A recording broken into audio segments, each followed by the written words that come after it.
morning to you. Welcome to the Breakfast Club on Asake Online. My name is Zenzele Ndebele. This is the current affairs show where we give you the latest, the updates on what is going on. I know it has been a busy week in terms of voter registration. There's voter registration that is going on, the mobile voter registration, and I hope you have taken this chance to go and register, because there are some people who are saying if you are not registered to vote and if you are not voting, don't complain because you're part of the problem. But we've also seen it bleeds in terms of people are issuing out IDs, registry, and I know they are not all over the country, but they are here in Bulawayo. There's also primary elections as an PF that have turned out to be quite interesting in a number of ways. For me, the takeaway has been the old in most of these constituencies or in most of positions. They don't want to go away. They don't want to leave it for the young. I saw a list him at North and I know him at South. Some guys who have been MPs, who have been ministers since 1980, they still want to be senators. They still want to go proportional representation. They still want to contest.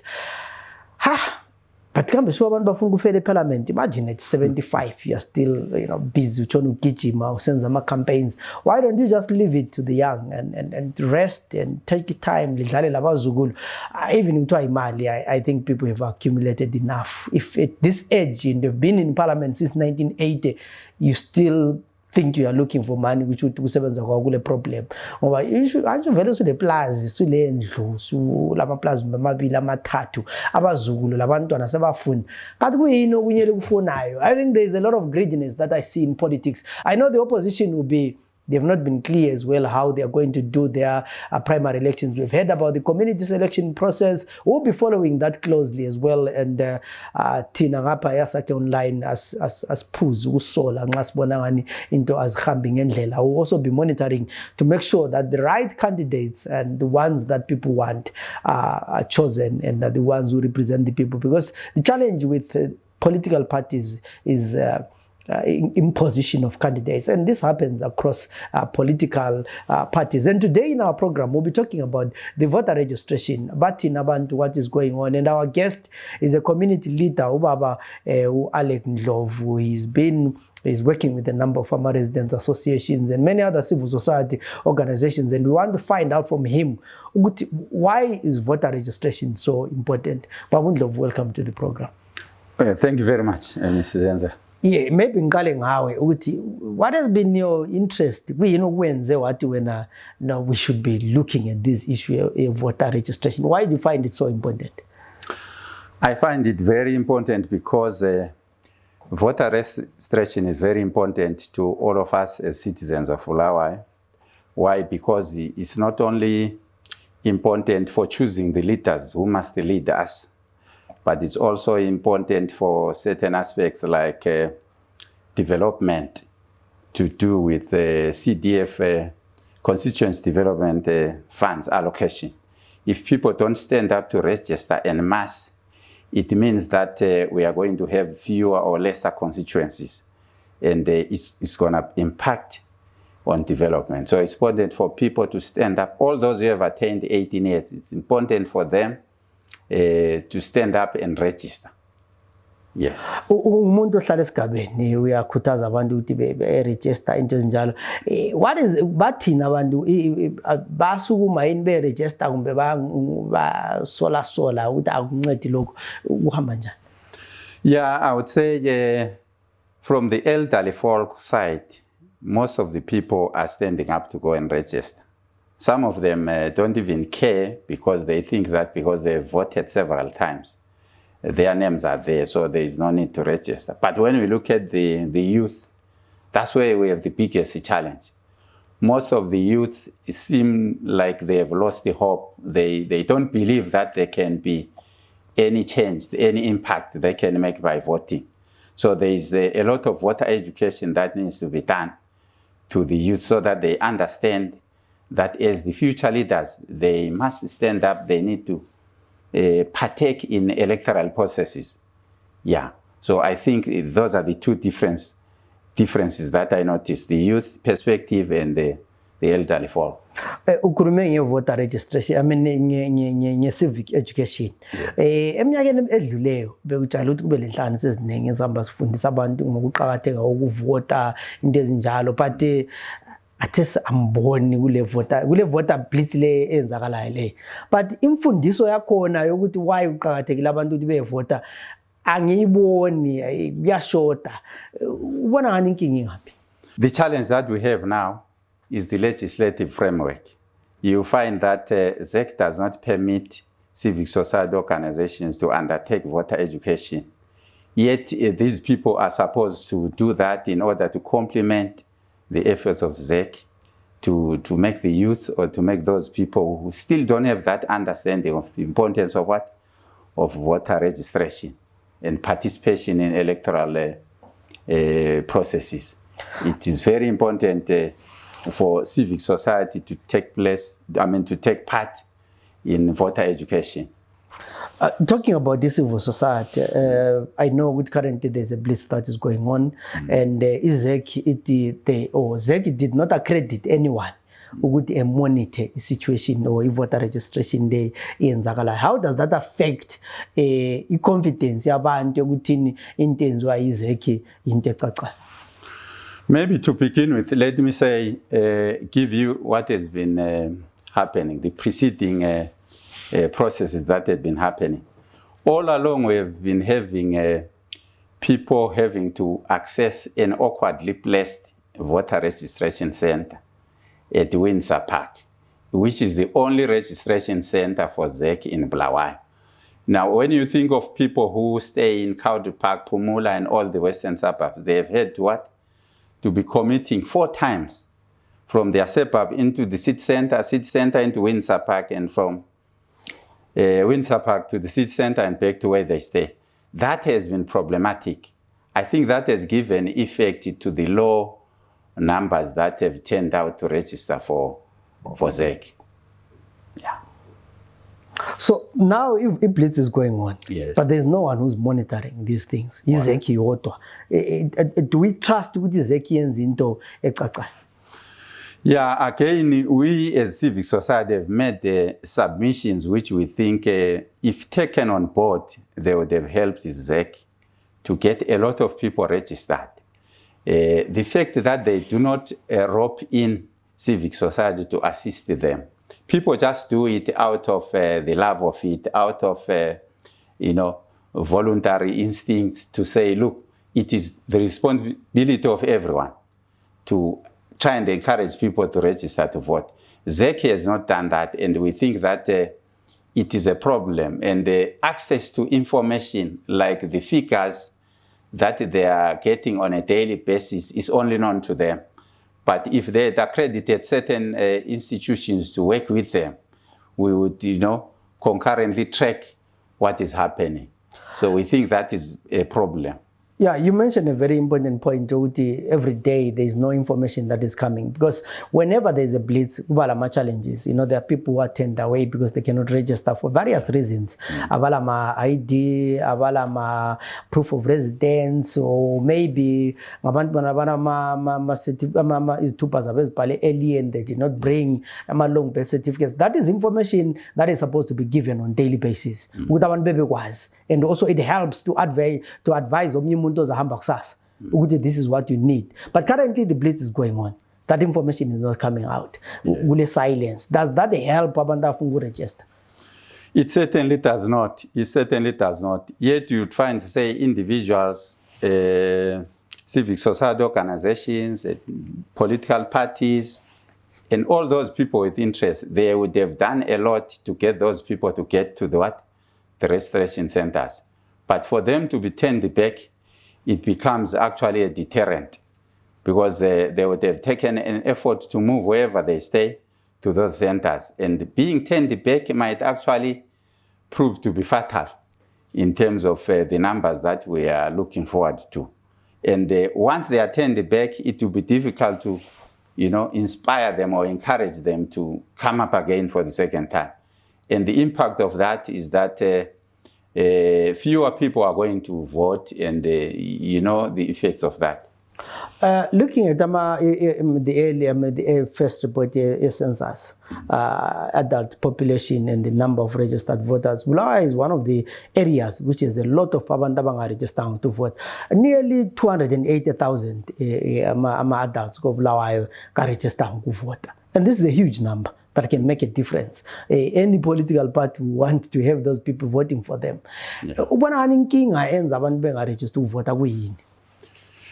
Yeah, I would say probably some people are taking the view that whether we vote or we don't vote, there is really no change, because in terms of development, people are seeing very little.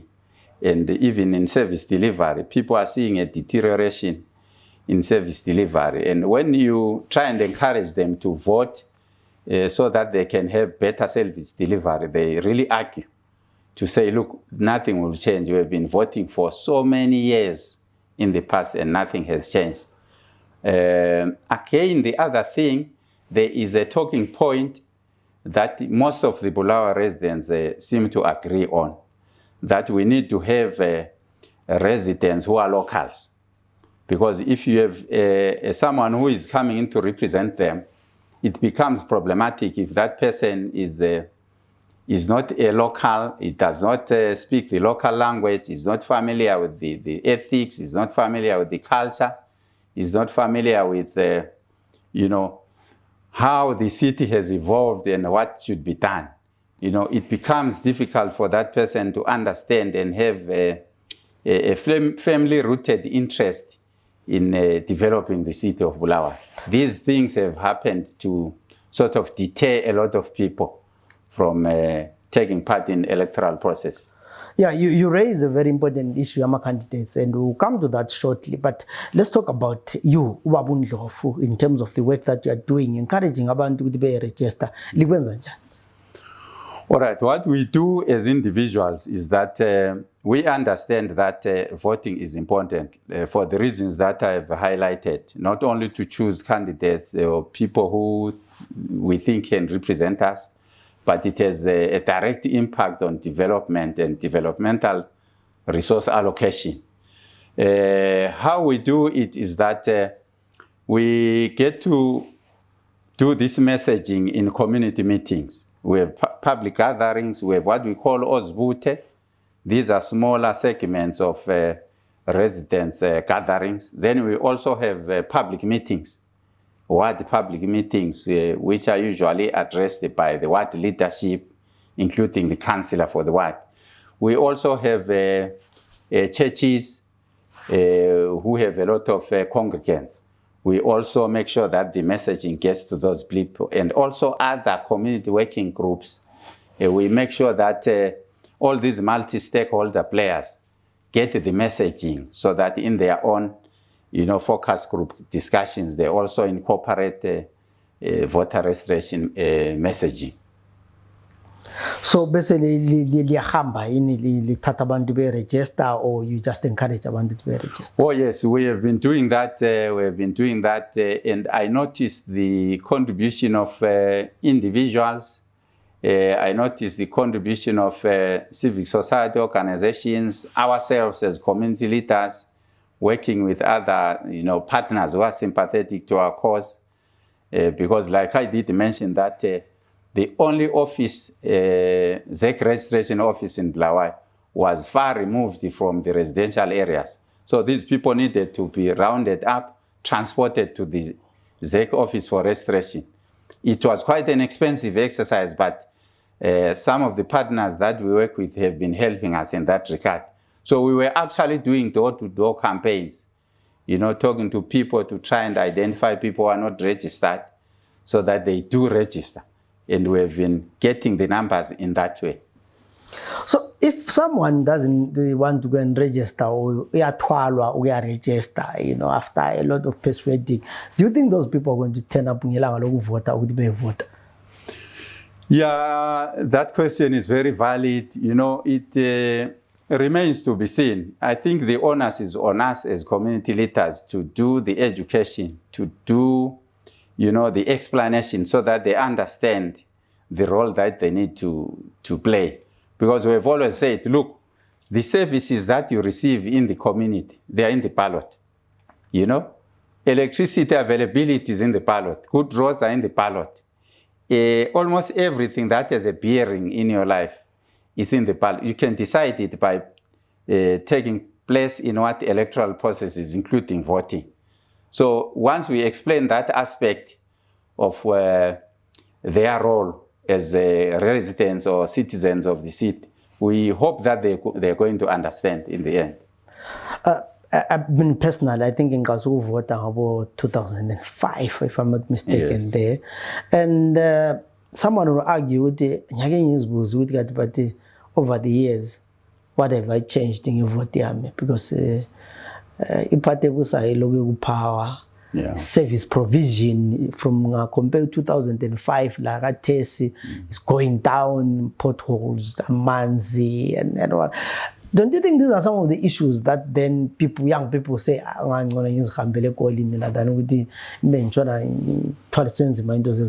Yeah, I agree with you. I think these are the major deterrents that most of the youths argue, you know, based on. Some of them have actually been born and grew up in an environment of suffering, where someone has never probably seen a good road, a good storm drainage system, you know.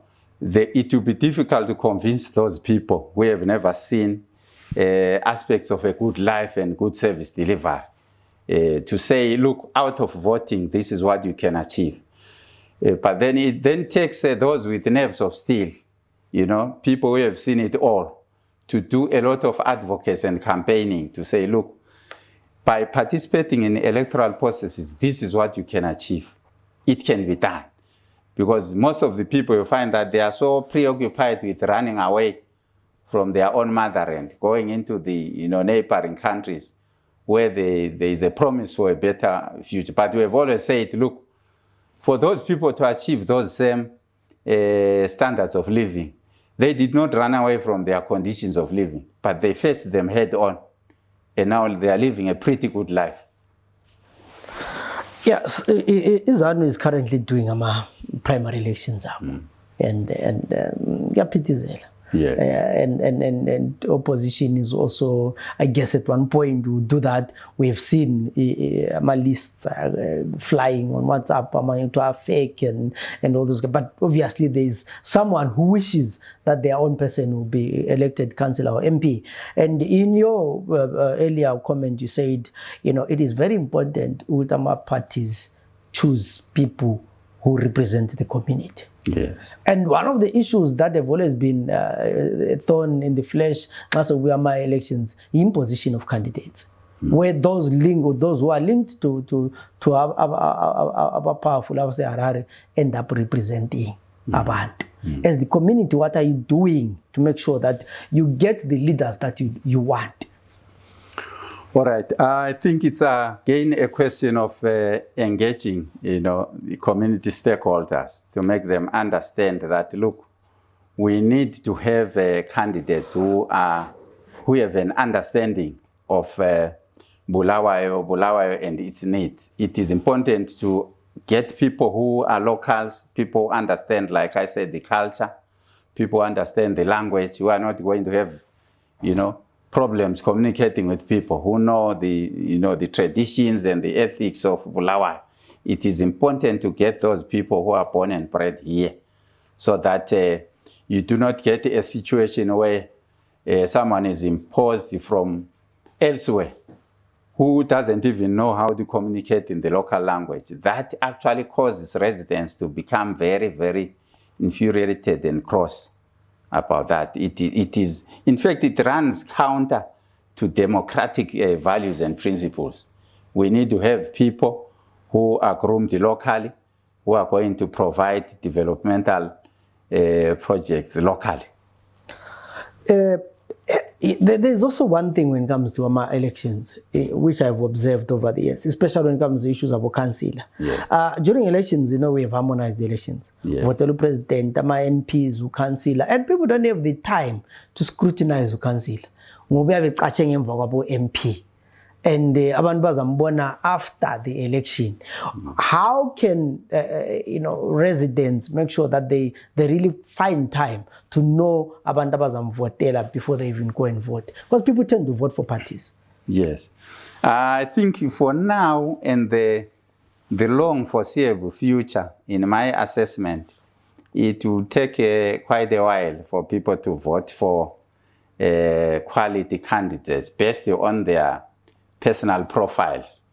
People tend to vote for party than the candidate. Yet it is actually very important for people to look at the individual's capacity and the personal attributes and the ability to deliver, not just to vote for party. But the trend as it stands now, it appears that people vote for party than, I think I would say, probably it's because it is actually the setup, even in the whole SADC region.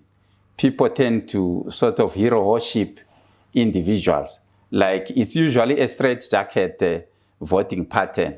People look at the president and the MP and the councillor. It's usually a straight line voting system. Yet we are persuaded, in fact, I believe we should be persuaded to look for qualities and the qualities of the particular individual to represent people. But does that serve residents? I mean, ukuthi sesivotela umuntu sesidiscover ukuthi vele umuntu lo kahlala eMakwekwe, uhlala eBenside. He just knows nothing about Makwekwe. And maybe worse if he cannot even speak your language. How do they represent you when they cannot communicate with you? Yeah, I think that is problematic. It is now entirely up to the residents working with the community leaders to actually dig into the background of those particular candidates that are going to be flighted around. Like you said, we saw a lot of wish lists and publications which were, showing us the candidates that they think are going to stand for their political parties. But I think it's entirely up to the communities to actually assess and do a background check to make sure that whoever they support at council level, parliamentary level, is someone who has the best interest of the community or that particular constituency at heart. Because staying there means that the person is well versed with the circumstances in that particular community, the challenges, things that need, priority attention and so forth. But if someone is going to be imported from elsewhere, I think that is a serious challenge. I've heard quite a number of times opposition they are going to ask the community to pick a candidate. Yes. How easy is it for a community to agree with when the community itself is diverse? Yeah, I think Zimbabwe today is so much so polarized that there is never going to be a system that is agreeable or acceptable to anybody. Even if you were to look at the primary, candidate selection system, it had its own inherent problems. Those people who were considered defeated, they became wounded and injured, and they would start working against the party. This candidate selection system, according to my understanding, I think it is the best approach if it is implemented the way we have been made to understand, because you are talking about residents of the community coming up with their own choice. And when we say residents, we are talking about the locals, we are talking about the vendors, we are talking about the business community, we are talking about the school committees, we are talking about teachers, we are talking about everyone who makes what we call stakeholders in the community. They know better. They know better who has been on the ground. They know better who stays within the community. They know better people who have led the community and who have done work for the community. So if you incorporate those people in the selection of candidates, I think that is the best way to go. It's quite an experiment, and I think this is kind of this one was a Yes. But people tend to politics lapha, even it happens with the ruling party, but kulabantu othiwa ama-gatekeeper ukuthi bahlala kudala. In my introduction I was talking to kunomuntu waba ngu-MP ngo-1980 uloke efuna ngu-MP, and opposition there are people who have been contesting ukuba councillor since or whatever since 2005. Do you think, in your view, do you think there should be a limit on ezani kade sibala umthetho ukuthi nxa udliwe 2 endaweni ayizama somewhere? Yeah. Do you think there needs to be a limit on ama MPs and councillors ukuthi hayi cha 2 terms uhambe? Definitely, I think I totally agree with that, because even when you look at the constitution at the national level, our president is supposed to serve a maximum of 2-term limits and bid farewell. I think it would be a good policy direction to put in practice by the parties to say if an MP or a councillor does 2 terms, they should give way. Because phela lokhu, my brother, sibo busophu kumbubuduna ukuthiwa khona sokuzaba ngokwangini ukuthi usuzahlala ubuyela, because we need a cross-fertilization of ideas. We need to have a diversity of opinions and skills. We need to see how other people can handle these positions of leadership. Otherwise, we can suffer this problem of having mediocrity, at play and think that we are getting the best. So there is need for a maximum of 2-term limits, and people give way to others. Yeah, it's. As we come to a close, Bulawayo is. I think it's at worst at the moment in terms of service delivery, in terms of service in Jama lights, in Kwako, Yonki. Do you think this election is going to produce leaders that are going to make Bulawayo a better place? Yeah, I think that question is very critical and important. But from the way I look at it, I want to look at overarching issues which go beyond just who has been elected into office. We look at, the revenue streams for Bulawayo as a city, and we look at the budgetary allocations for Bulawayo as a city. You find that over the years, government has come up again with policy directions which have sort of killed development and service delivery in Bulawayo. I can give you an example of car licensing. People used to pay at BCC, and those DICs will be reading BCC car license. All that revenue was being channeled into what? Development of Bulawayo. And back then, we didn't have a service delivery. Another example, we used to have, the power station used to belong to Bulawayo, and there was no such a thing as a power cuts. But once government came up with these animals called your Zinaras and your Zesas, service delivery started to decline. So even if you get the best councillors and the revenue allocations are still determined by the minister in Harar, who will, you find in most cases, will not even give the statutory budgetary allocations to the city of Bulawayo.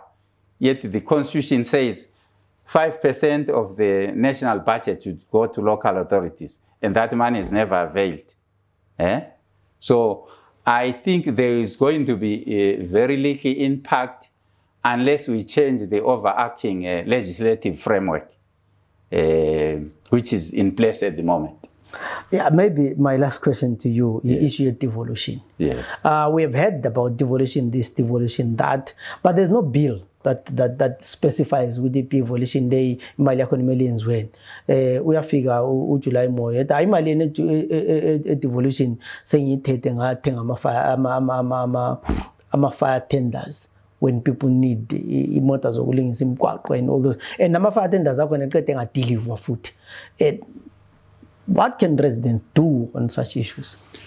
Yeah, again, I think we need to concentrate our efforts in trying to have a proper devolution put in place. Because to begin with, the devolution is only being said by word of mouth. But in terms of practice, we are not seeing it. To start with, we needed to see the provincial councils being put in place, who should sit and be chaired by the mayor of that particular city. But now what did we see? It was only said by word of mouth, but government then comes up with the position of resident minister, who then overrides the local authority and everyone else in that particular province. So it sort of works as a deterrent, or it militates against the concept of devolution, because the local authority working with the elected members of parliament and councillors are the ones who are supposed to chart the developmental agenda of that particular area, obviously having been given the requisite budgetary allocations. But as it stands now, you would find to say it only exists in writing, but in practice it is not happening, because council finds a lot of constraints in terms of access to revenue and the decision to develop their areas as they would have planned. There is a blitz ID that is going on. Yes. People going to register. Ababe registry who are out giving IDs. Are people getting the IDs? All right, to begin with, the issue of IDs has been problematic. You remember that during the COVID era, there was a time when all those who had attained 18 years were asked to go and get IDs. But we saw long winding queues around trade gold, and those people were dismissed on the basis of the impact of COVID. Since that period, a lot of youth have failed to get IDs, which are actually a prerequisite to voter registration. At the moment, people are referred to these satellite centers, which are said to be issuing IDs. And you find to say most of the time, it's either the camera is dysfunctional, the system is down, or the department has run out of cards. So a lot of youth are going to those centers, but they still cannot access the cards. So they exist as centers that must issue IDs, but getting the IDs appears to be a battle in our setup. And I believe that the issuance of IDs had to be a precursor to even the Delimitation Commission, because it would give impact on the number of wards that would be allocated, because they would be looking at the numbers. And I believe that if had that been done effectively, we're going to get a lot of more numbers. And the other recommendations we have put forward to ZEC is to say, instead of doing this blitz, where you find 12 teams stationed in different areas, why can't ZEC have permanent presence in the western suburbs? They can maybe open up a center in Kulumane, lease an office in a council office, Makwekwe, Pumula, Ntumbane, and Country Park. And those will be permanently there. And we are talking of a staff of 3. One who gets the details, the photographer, and then the one who gets data capture. So it's a cost-effective way of doing it, rather than having 12 teams scattered around Bulawayo. I think we need a permanent, my point of emphasis is that we need permanent presence of ZEC in the western suburbs. Babu Ndlovu, thank you very much for that discussion. We're looking at the issues, voter registration, why a lot of young people are not willing to register, because we still have quite a lot, nearly 300,000 people in Bulawayo are not registered to vote, and these are mainly young people. And the question is, why are people not registered to vote? If you look at 2000, Abanda Babanjabo, Aleck Ndlovu, or Gibson Sbanda, or Tulini, Baba we now 27,000, 28,000. But look at now, look at the numbers now. I mean, I think Wakala about 2018, Baba we now about 2,500, 2,300. And what it means is a lot of people is they've either migrated, or people are no longer interested in registering to vote and the process of voting. Yet every day we complain about service delivery, we complain about many other things that are not happening, or that are supposed to be done by government, but it's not doing it. And the only way Zimbabweans can participate in governance, in choosing leaders that they think can lead them to a better place or to a better Zimbabwe. So nxa singafuna ukuvota, bazabe vele kubebusa abakwazi ukubusa, and some people are saying kuyarigwa and all those kind of things. So there are many issues that really affect Zimbabwean, and the only solution as residents that we have, the only solution as citizens, is for us to go out and vote in large numbers. Because abahamba empini bahamba babuya leli lizwe, angiboni thina sihamba empini okwesi-2 eyethi impi kathesi ukuthi siregister ukuvota, and make sure that we also go and vote on the voting day and protect the vote after voting, because it is quite important. My name is Zenzele Ndebele. Till we meet again in other programs. Have a good day.